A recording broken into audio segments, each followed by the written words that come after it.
Hello and welcome back to Let's Play Dual Hearts. It's boss time. Check out his little snowman hat and scarf. Man, we spent an awful lot of time in people's bedrooms in this game. I'm not sure I'm entirely comfortable with this. But this is apparently where the snowman lives, making it one of the rare boss arenas where it actually makes sense for the boss to be around while you're looking for him. Of course, even though he has a bed, he comes out of the floor. Not exactly what you were probably expecting when you found out the boss was a snowman. This is the Snow Giant, boss of Santa's Dream. He's got a pretty simple pattern. Again, another boss that we don't need Bumble to beat, therefore we can sort of continually drain his tummy points for health. What you want to do is equip your fire draw card and your bomb. There's no weapons required here, and there we go. He does a little dance in celebration of us having the proper strategy. No, actually he's summoning the Wreath enemies. I put a bomb down. I was hoping it would catch both of the Wreath guys, but it didn't. What you want to do is wait for him to send out that little ice breath attack, then run up to his feet, since he's stuck in the ground, and plant a bomb right there. If you do it close enough, he'll collapse like this, and his head will turn into a bomb. Makes sense, right? It's exactly what I was thinking. Anyway, you light the fuse with your fire draw card, and after a certain period of time, it will explode. It's an ice bomb, apparently. Yep. That's all there is to it.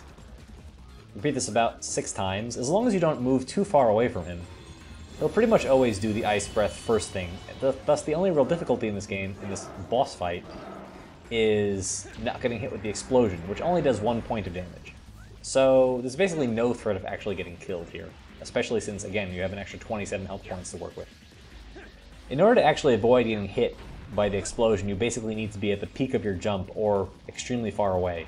Or, alternately, you can get on top of Bumble and use your little bit of invincibility frames to dodge the explosion. In any case, there's no point in showing this cycle every single time, because it's exactly the same all 6 times. I don't believe he picks up any new attacks, or at least I didn't see any.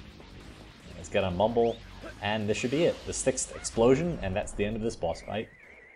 Just spews out all the stuff we get right off the bat, including Santa's hat if you saw it go flying by. I don't know where he was keeping it, considering we blew him up about 6 times already.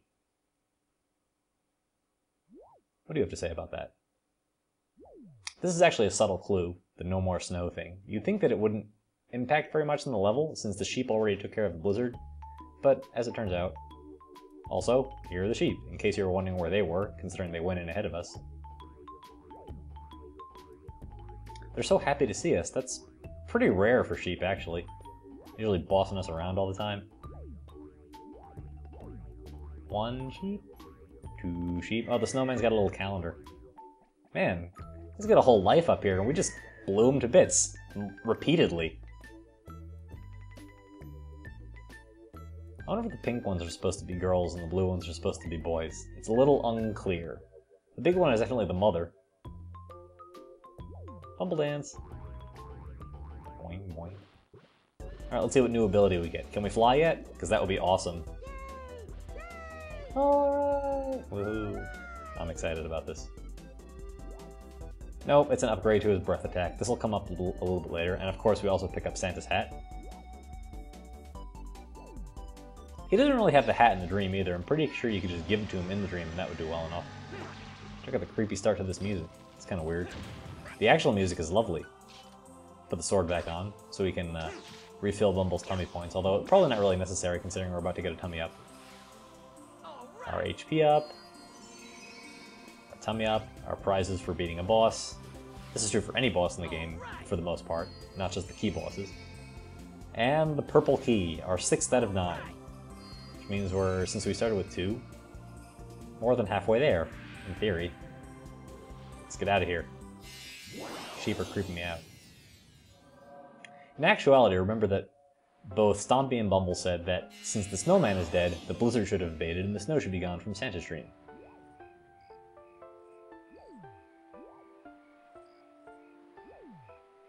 Yeah, chance. Well, it happened to fly out of the snowman the 6th time we blew him up. Go figure. Temple, that sounds like a plan. We left the hat right there. You think that we would give it to him in person since it's, you know, the hat of the real Santa Claus and apparently not having it shoved him into depression. I don't know if we want to leave it on the veranda there. But in any case, let's go check out the new version of Santa's Dream. The one free from evil snowman blizzard stuff. Looks much friendlier with cute music. It's also acknowledged as Santa's dream now. We're apparently indulging this guy, regardless of whether or not he's delusional. Hello. Yep, he's happy. Sweet. Presents that need to be opened with fire. Best kind of presents. Anyway, you can also race Santa Claus. We'll take care of that at the end of this level. Let's go explore a little bit, because basically it's completely different other than the house and the little chimney over here. The basic overall layout is the same, but since there aren't heaps of snow everywhere, we can explore the corners of the level that we couldn't get to the first time around. The enemies are still here, again in ridiculous amounts, with absurdly high respawn rates, but now we've got these blocks of ice to open up, and they all contain collectibles, or most of them do anyway. The ones right here contain basically nothing. I'm going to go through the effort of trying to open one up. This one, of course, is a bit of a red herring. I don't know why this guy's giving me so much trouble. Poke, poke. This is basically the difference between fighting these enemies with and without the fire draw card. Note that it takes about 5 or 6 hits without the draw card, but about 2 or 3 with it, as you may have recalled from the previous episode. So of course, I locked onto the wrong thing, and now I've got ice in my fire draw card, and I can't open the cube of ice. Do you have fire? Fire, come on. Please. Fire. No. Fire. It's getting a little tedious. Especially now that I'm watching it for the second time. No. Lightning. Lightning is cool, but not what we're looking for. We cleared out every tree in the little area. This one, of course, has fire as soon as we actually walk away. Far enough that the enemies will respawn when we get back. Lucky us. There they are.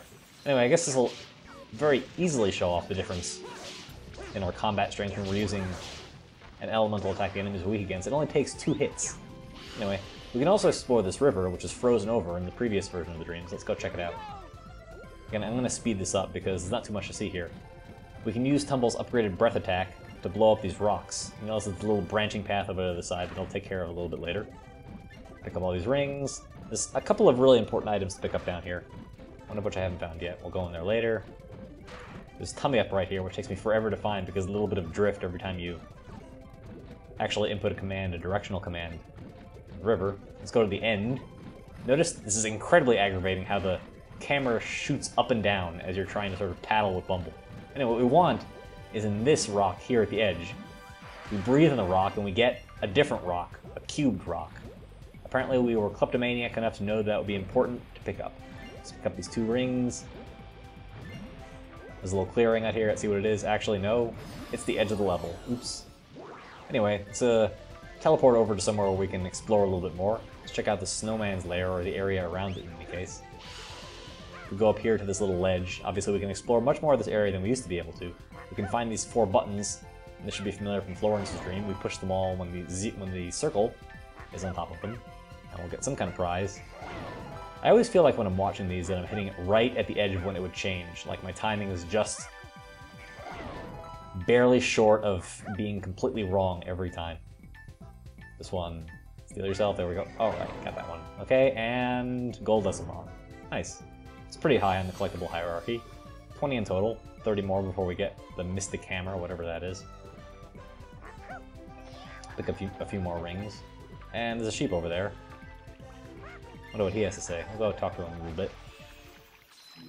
Yeah, there's fish in the river too. We didn't see them while we were flopping around. But they do home in on you, and they're actually pretty difficult to defeat without using the breath attack, which does take Essamons and isn't really preferable. Alright, enough of the fish. It's hard to jump out of this. Say hi to you. What do you want? Please find enough blocks to make a bridge. 5 are needed. Alright, well we got 1. Good thing we picked it up while we were there, otherwise it would have fallen off the edge of the level. Let's see what's in this gift. Oh, also, yeah, our sword level's up to 3. This present contains another block. It's basically the equivalent of a lump of coal. It's not a collectible, it's something that helps us work towards the goal a sheep gave us. Wonderful. There's also a couple things I forgot to pick up in the snowman's lair during our first run. The first is up near where we fought the penguins, which you'll see, there we go. In these stalactites, it's a tummy up fragment. Again, just for reference, here are the penguins, in case you thought I was lying, and the jelly drop. The second is close to the really obvious puzzle item we can't use yet, with these little cannon guys. And there is, in fact, an HP up fragment in one of these. Let's pick it up. There we go. Too bad I didn't pick it up before the snowman. Not that we really needed it, but it would have given us an entire extra HP segment. Let's get back out here. Let's explore the back of the level a little bit, another area we couldn't get to. This is where we actually hit the ice blocks that have interesting things in them. This first one has a tummy up fragment, and we go around the main pond that we dove into the first time all the way. We'll find a bunch of enemies first. This is part of why this level is so great for leveling up your character. It only takes a couple of... Oh god, he farts. Look at that. I've never seen that before. Imagine setting that on fire. Well, apparently it worked as well as it usually does. It was worth showing just for that, I guess. Let's zip back up to the top here. Come on. I've had enough of you guys. You aren't even really threatening unless I'm completely screwing up. But I suppose it takes 100 experience points to level up the sword to 4, so I might as well keep going. This is a gold Esamon, we want that. Notice that this little ledge here, it looks like you can fall off it and it's incredibly steep, but you can actually run up it the other way. This will come up a little bit later. Let's move to the snowman, and we can actually explore on top of him now, which again is something we couldn't do previously. You can see one of the blocks off to the right. I believe that'll be the third one we can pick up. You can sort of run around on his hat. Plenty of rings. The bulk of the rings we missed the first time around can be found while exploring the areas of the level we couldn't get to because they were covered in snow. Check it out, his nose has a bunch of rings on it. You can walk right up it. This level is brilliant. It's a nice change of pace. Nice leisurely. It's like the We Love Katamari level, where you built the snowman. There's basically no goal, just to roll the snowball around. Now remember, we see a balloon in that spotlight as we were sort of moving the camera around, so we'll come back to get that later. We do not have the item to pop that balloon yet. And we can't jump high enough to do it with our current weapons. Wow, the dash doesn't do anything on enemies. I kind of assumed that it would actually cause damage, but apparently I was wrong. What are we looking for? Back here at the very start of the level, which I guess I've gotten sick of fighting the enemies, near where we picked up the first gold Esamon, is the fourth block. And let's also go back to the river, where we can take that branching path that I missed the first time around, since I fell off the side of the world. Pick up the last one. We can return to the sheep and build the bridge. What does that do? Well, nothing yet. Guess we gotta get out of here first. Slowly. Alright, let's say hi to you. What do you want? I mean, I know what you want. Let's do it. We didn't really build the bridge, just drop it out of the sky. Bumble, of course, is thrilled and dances. I don't know why this is an accomplishment. I mean, we didn't even build it ourselves, we just picked it up because we happened to find 5 blocks lying around, one of which we got by breathing on a block of a different size to carve it out ourselves, and the other one of which we got as a present from Santa Claus, which we had to set on fire to open. So it's a little shaky even by this game's very tenuous internal logic, but I guess the important thing is we don't have to do that ever again. Hello. Remember when we re-entered the dream for the first time, Santa told us we could race him, so let's check that out. Challenge his sleigh. By definition, Santa cheats in all of these races because he can fly, whereas we can't, or at least we can't yet. Let's take on the first one and see what's facing us here. Alright, this is the finish line. Notice it doesn't actually tell you what direction it's in relative to you, it just says you're racing toward the snowman. The only real way you can beat Santa is by darting in pretty much a straight line continuously, except for this little jump you have to do here to get on top of this ledge. That's simple enough, as long as you know where you're going, which is basically the most difficult part of this race. We earned a gold Esamon for that, which is pretty nice. And for his second race, he wants to go across the bridge, which, by the way, is the reason we have to build the bridge in the first place, so we can trigger the second race. It's convenient to have it, but since we can swim, we don't need it ourselves. Also, we don't actually have to race across the bridge. Remember I showed you that cliff on the side of the... over to the right, past where the finish line is. We can actually take a shortcut, bypass the bridge, or I should say circumvent the bridge, and take a much faster path by dashing Bumble straight up that side of the ledge. Now, you may say it's perhaps, you know, morally incorrect to cheat in a race against the world's most beloved figure, but I guess I'll still get presents for Hanukkah, so it's probably fine. So I say suck it, Santa Claus. Gift, please. So yeah, we'll pick up our second gold Esamon. We can't participate in the third race yet because we need the ability to fly to do that. We also have to light the tree, which I didn't do in this particular run-through. So let's get out of here and head back to the temple to pick up our 6th holy instrument. Bumble is thrilled to be out of there, apparently. I love his little dancing animation every time.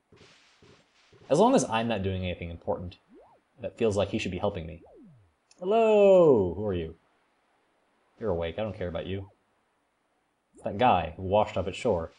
Apparently has a nose for the sea, can't get away from the place.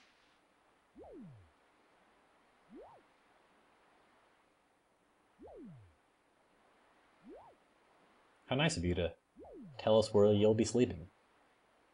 People seem to have a great need to do that in this game. Strange is a very relative term. Anyway, that's all we came here to do for now. Let's head off, back to the Dream Temple, and pick up our 6th holy instrument. Travel through the Violet Hall of Treasure. We will do that tomorrow on the next episode of Let's Play Dual Hearts.